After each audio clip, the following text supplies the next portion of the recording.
ಬಾತುಕೋಳಿಗಳಿಗೆ ಹೆಂಗಪ್ಪ ಅಂತಂದರೆ ಮೇವುದು ಅಂತಂದ್ರೆ ಭಯಂಕರ ಮೇಯಬೇಕು ಅಂತಂದರೆ ನೀವು ಕಮ್ಮಿ ಮೇವುಗಳನ್ನ ಈಗ ನಾಟಿ ಕೋಳಿಗೆ ಮೇವು ಹಾಕಿರ್ತೀರ. ನಾಟಿ ಕೋಳಿಗೆ ಮೇವು ಹಾಕಿದ್ದೀನಿ ಅಂದ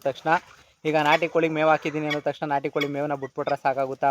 ನಾಟಿ ಕೋಳಿಗಳಿಗೆ ಮೇವುಗಳನ್ನ ಅಷ್ಟಕ್ಕೆ ಮಾತ್ರ ಅವಾಯ್ಡ್ ಮಾಡಿದ್ರೆ ಸಾಕಾಗುತ್ತಾ ಅಂತ ತುಂಬ ಜನ ಅನ್ಕೋಬೋದು. ನಾಟಿ ಕೋಳಿ ಮೇವಲ್ಲೇನಪ್ಪ ಅಂತಂದರೆ, ಇವಾಗ ನಾಟಿ ಕೋಳಿಗೆ ಮೇವು ಹಾಕ್ತೀರಾ ಅಂತಂದರೆ ಫಸ್ಟ್ ಆಫ್ ಆಲ್ ಬಾತುಕೋಳಿಗೆ ಅರ್ಧ ಇರುತ್ತೆ ಅಂತಂದರೆ, ಇವಾಗ 3/4% ಇಲ್ಲ 1/2% ಬಾತುಕೋಳಿಗೆ ಬೇಕು ಮೀನು.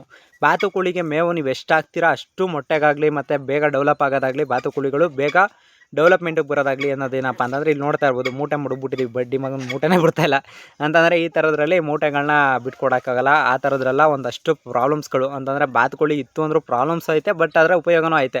ಮೇಯೋದು ಮಾತ್ರ ಭಯಂಕರ. ಮತ್ತು ನೀರು ಎನಿ ಟೈಮ್ ಇರಬೇಕು. ಬೇಸಿಗೆಗಾಲಂತೂ ನಾಟಿ ಕೋಳಿಗೆ ಬಾತುಕೋಳಿಗಂತೂ ಕಡ್ಡಾಯವಾಗಿ ನೀರು ಮಡಗಲೇಬೇಕು. ನೀವೇನು ಮಡಗಲಿಲ್ಲ ಅಂತಂದ್ರೂ ಬಾತುಕೋಳಿಗೆ ನೀರು ಮಡಗಲೇಬೇಕು.